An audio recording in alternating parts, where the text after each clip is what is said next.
Pak Fuad, kalau Anda lihat kemajuan Vietnam, itu memang sesuatu yang sudah kita tengarai dari sejak lama begitu, karena mereka yang tadi Pak Ibnu Adi mengatakan ya kendalinya kan satu begitu, jadi lebih mudah dikendalikan. Atau memang ada satu terobosan yang sebetulnya, ini kan kita bahas ini Pak Fuad supaya Indonesia bisa tiru ya. Yang bisa kita tiru Pak, ada kemungkinan tidak Indonesia meniru pertumbuhan ekonomi Vietnam Pak Fuad? Ya bisa saja Indonesia seperti Vietnam. Malah to some extent saya kira Vietnam itu dulunya juga belajar dari kita juga. Betul sekali. Awalnya ya? Iya. Betul. Ini negeri ini kan baru berakhir perang yang dahsyat itu tahun 75 tahun seingat saya kan. Habis itu dia melaksanakan ekonominya itu memang serius. Betul-betul serius. Dan government-nya juga sangat menopang. Ya. Di pertama, sekarang kalau pariwisata yang 51% kan pertumbuhannya dari ditopang oleh wisata.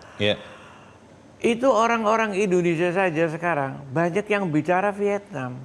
Banyak yang pergi ke Vietnam? Iya, ya ke Vietnam. Pada mau apa ke sana saya bilang gitu kan misalnya. Ya macam-macam Pak Vietnam pokoknya sekarang lagi jadi in. Lagi cantik? Lagi cantik. Lagi bahkan happening. Katanya masuk terowongan itu apa yang Amerika yang kecil-kecil orang Amerika nggak bisa masuk katanya kan. Yang mungkin yang bisa masuk Mas Fitra aja dari kita. Benar ya. Tapi memang serius. Ya.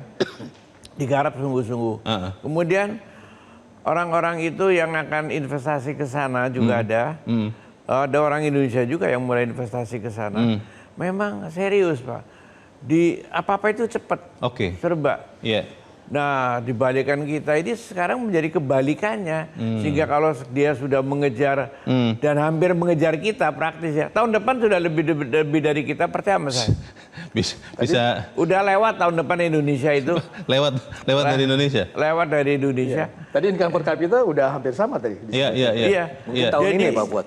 Iya tahun ini makanya ini tahun depan ya maksudnya tahun ini itu 20. Jadi kita ini sudah mulai disalip kalau dipikir-pikir ya kita itu keselip banyak benar loh mulai Korea yang terutama itu sudah sampai dulu kan sama miskinnya sama kita. Betul. Tapi kita dengan kekayaan sumber alam, kayak sumber alam malah jadi petaka bagi kita. Malah terlena ya? Ya terlena kita jadi petaka karena apa?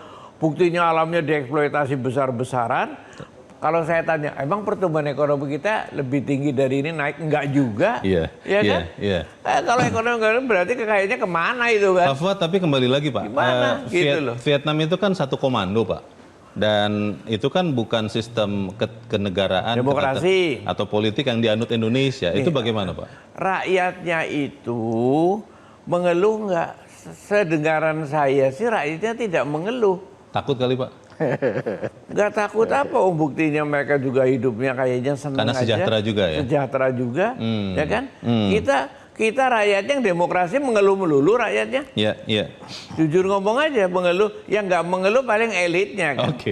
Baik. Nah itulah masalah. Jadi soalnya siapa penegakan hukum yang sungguh-sungguh di sana itu, dan kesimpulannya adalah ada administrasi diregulasi yang benar. Istilahnya itu kalau itu ya deregulasi, dibirokratisasi itu benar-benar dilaksanakan. Sehingga malah saya dengar sekarang sudah mulai ditiadain itu pemda-pemdanya itu. Disimplifikasi. Disimplifikasi ya. Pemdanya kita itu. Kita bertambah, mereka berkurang. Nah kita kan malah pemekaran segala macam. Jadi kita itu berjalan sekarang sebaliknya sama Vietnam terus terang aja. Jelajahi cara baru mendapatkan informasi. Download Metro TV Extend sekarang.